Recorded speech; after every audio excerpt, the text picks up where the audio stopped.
우리가 어저께부터 읽었던 46장 있죠. 46장부터 47, 48, 49, 50, 51장까지 46장부터 51장까지는 이제 열방에 대한 심판의 내용입니다. 바벨론에 인해서 하나님이 10개의 나라들을 심판하는 내용이 쭉 퍼레이드로 기록이 되어 있습니다. 일부러 10개를 맞춘 거예요. 왜 10개를 맞췄을까요? 히브리 전통에서 숫자 10이라고 하는 개념은 전체를 상징하거든요. 그러니까 이것은 무슨 말이냐 하면 이 히브리 백성들은 다 알았어요. 하나님이 열방을 다스리고 계시는 신이다. 이것을 이야기하기 위해서 억지로 10개를 끼워 맞춰 넣은 거예요. 우리도 숫자에 대한 상징이 있지 않습니까? 3이라는 숫자랑 6이라는 숫자랑 합쳐지면 도망가라 이런 있잖아요. 36개 그런 상징이 있지 않습니까? 똑같은 거예요. 10개의 나라들이 하나님을 믿지 않는데도 심판을 당한다. 하나님의 심판을 당한다라고 하는 것은 하나님께서 여전히 온 세상을 다스리는 하나님, 신이다. 이것을 알려주고 있는 것이죠. 오늘날도 마찬가지입니다. 중국이 선교사를 쫓아내고 중국이 아무리 까불어도 중국을 통치하는 분은 누구예요? 여호와 하나님이세요. 일본이 아무리 난리를 피우고 북한이 저렇게 분기탱천해도 그 뒤에 다스리는 분은 누구십니까? 하나님이세요. 하나님에 의해서 통제되고 컨트롤되는 것이지 세상의 제국의 리더에 의해서 컨트롤되는 것이 아니다. 이것을 보여주고 있는 것입니다. 그래서 우리가 어제 본문에서 첫 번째 애굽의 멸망에 대해서 읽었죠. 가장 초강대국. 그 당시에 초강대국이 이집트였거든요. 하나님이 이집트를 제일 먼저 치시는 거예요. 이집트가 초강대국이었고 두 번째 강대국이 북쪽의 아수르였어요. 아수르 그 당시에. 그러니까 이집트가 제일 1등, 오늘날 미국 같은 정도 되는 나라였고요. 아수르는 정점을 찍었다가 이제 슬슬 내려오고 있는 그래도 2위예요. 2위. 군사력 2위.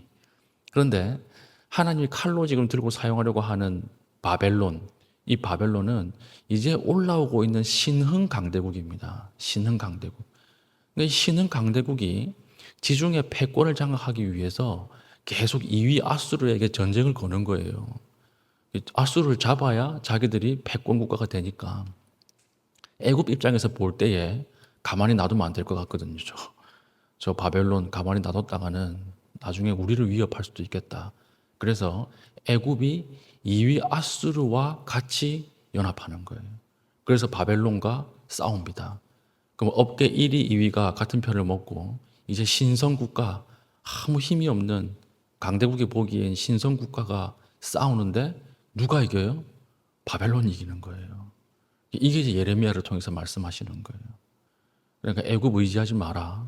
하나님이 바벨론을 들어서 사용하기로 작정하셨다. 1위, 2위 군사력 가지고 붙어가지고 싸워도 하나님이 함께하는 이 싸움에서는 애굽이 진다. 그러므로 애굽을 의지하지 마라. 이게 우리가 어저께 읽었던 이 내용의 핵심입니다. 애굽이 이제 망할 것이다. 그리고 나서 오늘 읽었던 것은 뭐냐면요. 이제 두 번째 나라죠. 블레셋이에요. 블레셋. 블레셋은 어떤 나라냐면 원래 이 사람들은 지중해 해적들입니다. 해적. 크레타 섬에 사는 해적들이에요. 해적 짓을 이렇게 하다가 들어와 가지고 이제 블레셋이라고 하는 5개의 도시에 흩어져 살면서 이스라엘을 괴롭힌 사람들이에요. 그래서 그 5개의 도시 이름이 가사. 요즘 뉴스에 계속 나오는 가자 지구 있죠. 가자 지구. 이 가자 지구가 블레셋 땅이었어요. 가사. 그다음에 가드, 에스글론, 에스돗, 그다음에 에그론 이런 5개의 도시를 연합해서 도시국가 형태로 블레셋이 형성이 되어 있었는데 이 사람들이 바다에 있을 때는 해적짓을 하고 땅에 이제 들어와 가지고는 이스라엘을 괴롭혔던 거예요. 근데 이 블레셋이 애굽과 국경을 맞대고 있었거든요. 초강대국 애굽과. 그러니까 항상 애굽을 견제하고 있는 것입니다. 하나님께서 한때 블레셋을 세계의 경찰 국가로 사용했을 때가 있었습니다. 블레셋을 통해서 이스라엘을 교육하는 하나님의 도구로 사용할 때가 있었어요. 근데 이 사람들은 뭘 잘못했냐면 너무 잔인하게 한 거예요. 너무 잔인했던 거예요. 하나님이 그러라고 준 힘이 아닌데 그 힘을 남용했던 것입니다. 여기서 보면 나라가 망하고 하나님이 증오하고 가증스럽게 여기는 것이 무엇입니까? 힘을 줬는데 그 힘을 약자를 보호하는 데 쓰지 않고 약자를 핍박하고 억압하는 데 쓸 때 하나님 심판하신다는 거죠. 그러니까 힘을 의지하지 말라는 거예요. 어저께는 애굽 의지하지 말라. 오늘은 힘을 의지하지 마라. 선생님에게 우리 아이들을 잘 가르쳐 달라고 힘을 줬는데 선생님들이 때려가지고 아이를 상하게 했다. 그러면 가만히 두면 되겠습니까? 그럴 수 없죠. 하나님께서 세상의 경찰 국가로 잠깐 블레셋을 사용했는데 이 블레셋이 자기들이 힘이 세서 그렇게 된 줄 알고 너무나 잔인하게 하나님의 나라, 하나님의 백성들을 핍박하고 억압하는 거예요. 그러니까 하나님께서 말씀하시는 거예요. 오늘 야 너희들 재밌는 거 알려줄까? 너희들 애굽을 지금 견제하고 있지. 너희들 블레셋 너희들은 북쪽에 있는 바벨론에 의해서 멸망하게 될 거야. 이렇게 알려주는 거예요. 그게 2절이에요. 여호와께서 이와 같이 말씀하시되 보라 물이 북쪽에서 일어나 물결치는 시내를 이루어 그 땅과 그 중에 있는 모든 것과 그 성읍과 거기에 사는 자들을 휩쓸리니 사람들이 부르짖으며 그 땅 모든 주민이 울부짖으리라. 북쪽에서 내려오는 물이 쓰나미죠. 쓰나미. 이 물이 바벨론입니다. 바벨론. 바벨론 군대에 의해서 너희들은 싹 쓸려 내려갈 것이야. 여기서 이제 물결이라고 하는 것은 이제 사막 지역에 와디라고 하죠. 와디. 평소에는 말라 있어요. 평소에는 바짝 말라 있는데 비가 한번 오기 시작하면 순식간에 물이 들여쳐서 다 쓸어가 버리는 거예요. 풀도 하나 안 남아요. 이렇게 너희들은 바벨론에 의해서 다 쓸려갈 것이다. 다 사라지게 될 것이다. 그 이유는 뭐예요? 하나님이 힘을 주셨을 때 그 힘을 남용했기 때문에 그런 거예요. 여러분 힘이 있을 때 조심해야 됩니다. 여러분 힘이 있을 때 가장 하고 싶은 게 뭐예요? 복수지요. 복수. 복수하면 속이 시원하죠. 그때 조심해야 돼요. 그 복수할 때 하나님께서 보고 계신다라고 하는 것이죠. 그래서 여러분 힘이 있을 때 더 겸손해지십시오. 힘이 있을 때 그 힘을 가지고 하나님을 향한 방향으로 사용하십시오. 그러면 하나님 축복하시고 그 힘을 남용해서 갑질하고 더 약한 사람들 괴롭히면 하나님 그걸 보고 계신다라고 하는 것이. 그렇게 해서 망한 대표적인 나라가 블레셋이라고 하는 나라예요.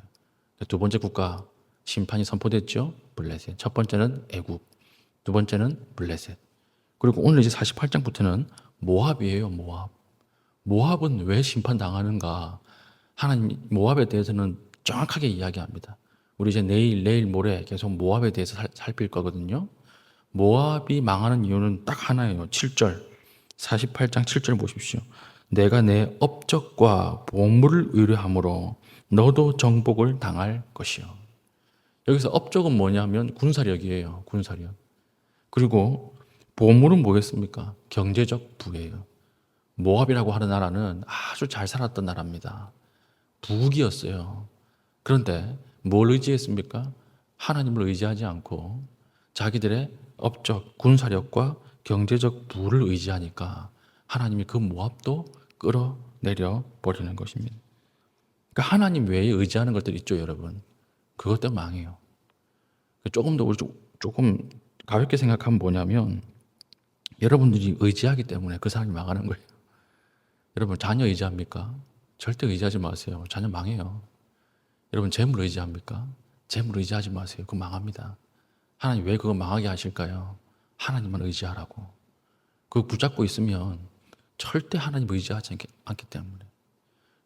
어저께 신문에 난리 났죠. 뭐 주가가 떨어져가지고 지금 뭐 세상이 망할 것처럼 기사가 쏟아지고 있던데 하루아침에 200조가 날라갔다 그러면서 모압이에요. 모압. 사람들이 그 주식 그거 보고 의지하고 있으니까 하나님 하루아침에 200조 날려버리잖아요. 아무것도 아니다. 그럼 뭐 그런 걸 의지하고 있느냐. 여러분 날려버리지 않습니까? 여러분 의지하는 것 그것 때문에 남들이 고생합니다. 자기 백성이 의지하는 것 그것 때문에 남들이 고통당해요. 하나님만 의지하십시오. 나를 지켜줄 거라고 생각하는 것들, 나를 세워줄 거라고 생각하는 것들 무엇이 있습니까? 여러분 그거 오늘 기도하는 가운데 내려놓으십시오. 내려놓고 잠잠하게 하나님 의지하십시오. 그래야 다른 사람들이 고통당하지 않아요. 괜히 자녀 의지해가지고 자녀 고통 주지 마시고 재물 의지해가지고 뺏기지 마시고 오늘 하나님 앞에 기도할 때 하나님 나의 모압 무엇입니까? 내가 의지하는 것은 무엇입니까? 그것을 철저하게 내려놓고 하나님 한 분만을 의지할 수 있는 믿음의 신실한 주의 종 될 수 있기를 예수님의 이름으로 축복합니다. 아멘. 오늘 말씀은 요약하면 다른 것 의지하지 말고 하나님 의지하라. 애굽도 의지하지 말고 하나님이 주신 힘도 의지하지 말고 경제력과 군사력도 의지하지 마라. 하나님만 의지하라. 오늘 우리는 뭘 의지합니까? 오늘 이 시간 기도할 때 하나님 앞에 내가 의지하는 모든 것들을 다 내려놓고 하나님만 사랑하게 해달라고 기도할 수 있는 주의 신실한 백성 될 수 있기를 축복합니다. 기도하겠습니다. 이 시간 기도할 때에 하나님 헛된 자랑과 재물, 우상을 의지하지 않게 하시고 하나님만 사랑하게 하여 주시옵소서 기도하시고요. 그리고 오늘 신혼 1구역 김경민 집사, 강성민 집사 이제 오늘 출산 예정일이라서 수술에 들어갑니다. 여러분 산모와 아이를 보호해 주시고 잘 출산하고 또 회복도 잘 될 수 있도록 여러분들 이 시간 같이 기도해 주시면 감사하겠습니다. 오늘 기도 제목 가지고 기도하시고 개인적인 기도의 제목으로 기도하신 이후에 자유롭게 돌아가시겠습니다.